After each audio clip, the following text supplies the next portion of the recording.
여러분, 지금 이 순간에도 중국 동북 지역에서는 서울 인구보다 훨씬 많은 1,500만 명이 흔적도 없이 증발하며 도시 전체가 거대한 무덤처럼 변해가고 있다는 사실을 알고 계셨나요? 텅 빈 유령 도시와 학생 한 명 보이지 않는 폐허가 된 학교를 뒤로하고 그들은 왜 굳이 자신들을 그토록 싫어하는 대한민국 땅으로 목숨 걸고 넘어오는 걸까요? 오늘 단순히 미워하는 감정을 넘어 그들이 우리 곁으로 올 수밖에 없는 잔인하고도 소름 돋는 경제적 생존 전략의 실체를 완전히 파헤쳐 드립니다. 지금 대한민국 인터넷은 중국을 향한 차가운 분노와 혐오로 가득합니다. 하지만 현실은 우리가 믿고 싶은 것과는 정반대로 흘러가고 있죠. 길거리엔 중국어가 넘쳐나고 식당 주방부터 대규모 건설 현장까지 그들이 없으면 단 하루도 대한민국은 돌아가지 않는 지독한 의존 상태입니다. 도대체 이 거대한 모순은 어디서 시작된 걸까요? 단순히 돈을 더 벌기 위해서라는 뻔한 경제학적 이야기가 아닙니다. 이건 한 시대를 풍미했던 거대한 자본과 노동력이 무너져 내리는 시스템에서 탈출하는 일종의 처절한 엑소더스입니다. 시장 논리보다 시장님이라는 권력이 우선시되는 지독한 부패, 그리고 아기 울음소리가 멈춘 유령 마을의 공포를 피해 그들은 왜 하필 한국이라는 비상구를 선택했는지 제가 오늘 그 비밀을 낱낱이 공개하겠습니다. 이 영상 하나면 여러분은 앞으로 마주할 중국인들을 보는 눈 자체가 완전히 달라질 겁니다. 감정을 넘어 생존의 눈으로 세상을 보는 법, 지금부터 시작합니다. 먼저 우리가 발을 디뎌야 할 곳은 중국의 심장부였던 동북 지역의 텅 빈 거리입니다. 한때는 굴뚝마다 검은 연기를 뿜어내며 중국의 중공업을 이끌던 거대한 공장지대였습니다. 골목마다 아이들이 뛰어놀고 한 반에 학생이 70명씩 꽉 들어차서 북적거리던 시절이 있었죠. 하지만 지금 그곳의 학교를 가보면 어떤 광경이 펼쳐지는 줄 아십니까? 수천 명을 수용할 수 있는 거대한 학교 건물이 서 있습니다. 그런데 아침 조회 시간에 운동장에 모인 아이들은 단 4명뿐입니다. 복되는 발소리조차 들리지 않는 무거운 정막만 흐르고 교실 안에는 주인 잃은 책상들이 덩그러니 먼지를 뒤집어 쓰고 있죠.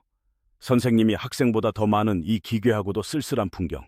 마을 전체로 가볼까요? 어떤 마을은 10년 동안 동네 전체에서 아기 울음소리를 단 2번밖에 듣지 못했다고 합니다. 마을 주민이 직접 찍어 올린 영상을 보면 청년의 그림자조차 찾을 수 없습니다.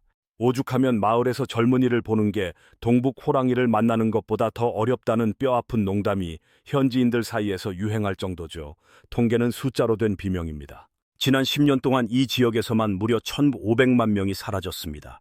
서울 시민 전체가 짐을 싸서 떠난 것보다 더 많은 인구가 증발한 거예요. 매년 태어나는 아기는 약 38만 명인데 사망하는 사람은 90만 명을 넘습니다. 태어나는 생명보다 사라지는 생명이 3배 가까이 많은 땅. 이건 단순히 인구가 줄어드는 게 아니라 지역 전체가 거대한 유령 도시로 변해가고 있다는 뜻입니다. 왜 청년들은 이토록 필사적으로 고향을 버리는 걸까요? 단순히 날씨가 춥고 배가 고파서일까요?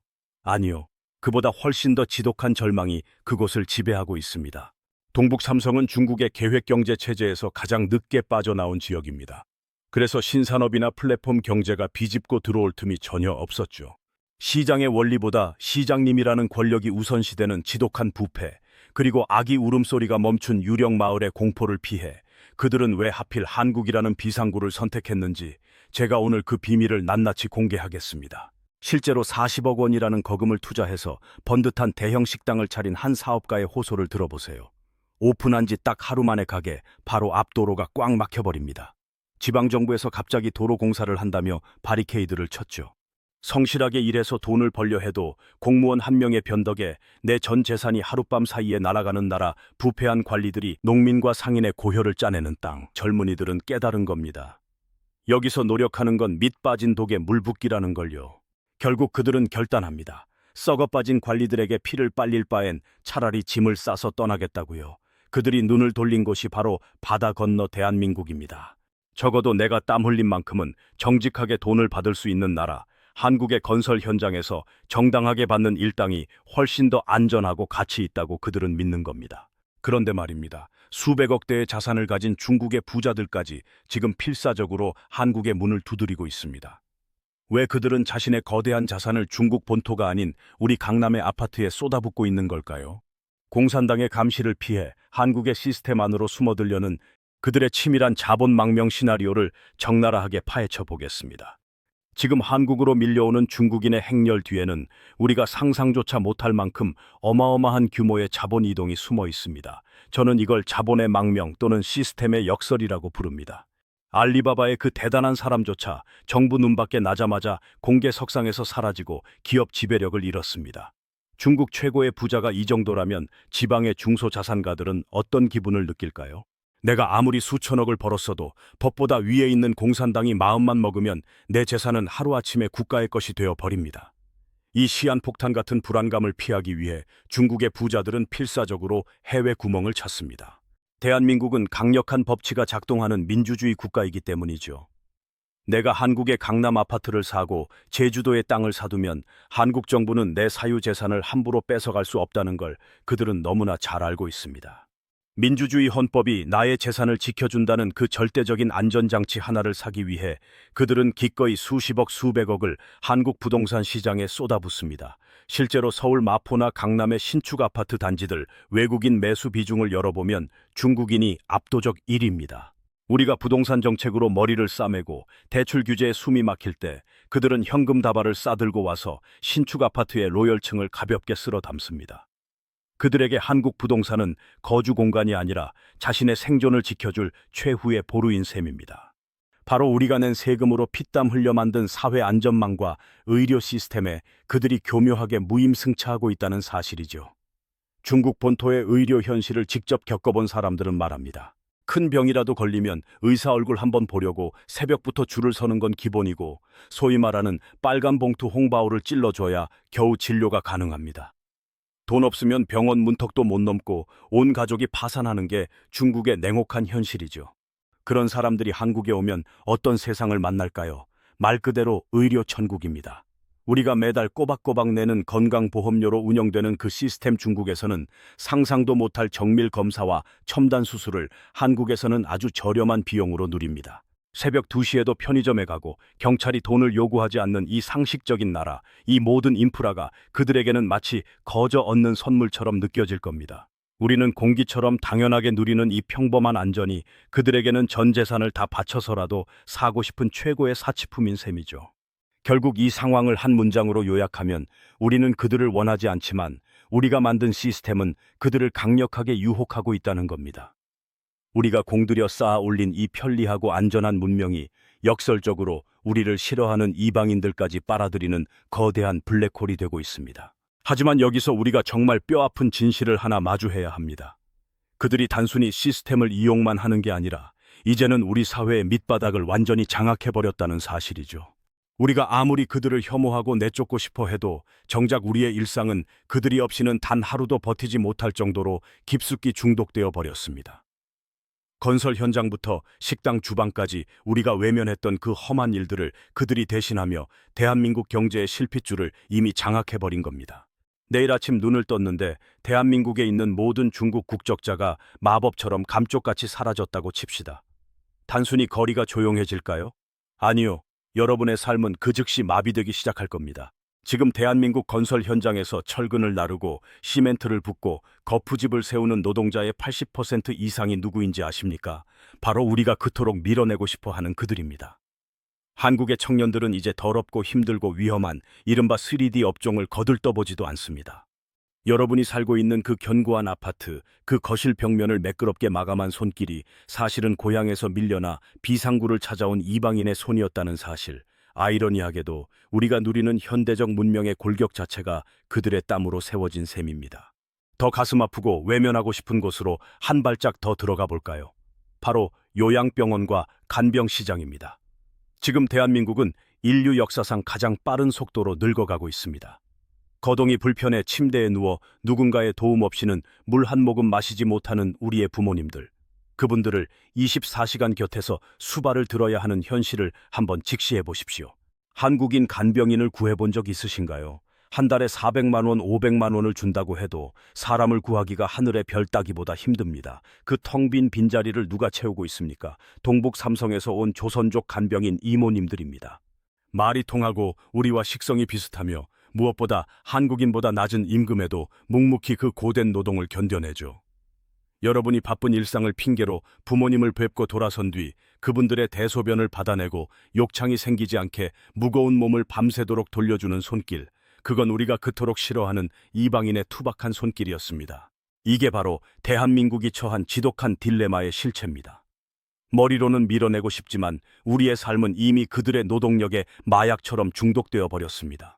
만약 그들이 일제히 파업이라도 선언한다면 당장 우리 부모님은 누가 돌보며 우리가 살 집은 누가 짓겠습니까? 그런데 말입니다.